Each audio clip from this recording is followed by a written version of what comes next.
రైతుల సంక్షేమమే లక్ష్యంగా కూటమి ప్రభుత్వం పనిచేస్తుందని మంత్రి గుమ్మడి సంధ్యారాణి అన్నారు. తోటపల్లి ప్రాజెక్టు కుడి కాలువ నుంచి సాగునీరు విడుదల చేశారు గుమ్మడి సంధ్యారాణి. రైతుల త్యాగ ఫలమే తోటపల్లి ప్రాజెక్టు అని తెలిపారు మంత్రి. త్వరలో పూర్ణపాడు లాభేష్ వంతెన పూర్తి చేస్తామని హామీ ఇచ్చారు. గ్రామాల్లో చెరువుల తవ్వకాలకు ప్రజలు ముందుకు రావాలని పిలుపునిచ్చారు. కారు కింద కార్యకర్త పడితే పట్టించుకునే నాయకుడు జగన్ అని ఫైర్ అయ్యారు గుమ్మడి సంధ్యారాణి. వైసీపీ నేతలు నోరు అదుపులో పెట్టుకుని మాట్లాడాలని వార్నింగ్ ఇచ్చారు.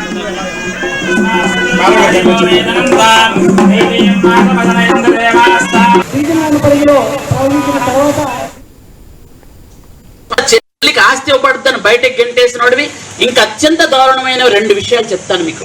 వాళ్ళ చెల్లి క్యారెక్టర్ మీద వాళ్ళ పేపర్లో రాయించుకున్న ఇలాంటి వాళ్ళు మనకి మహిళల గురించి మాట్లాడతారా? మహిళల గురించి చెప్తారా? చెప్పండి.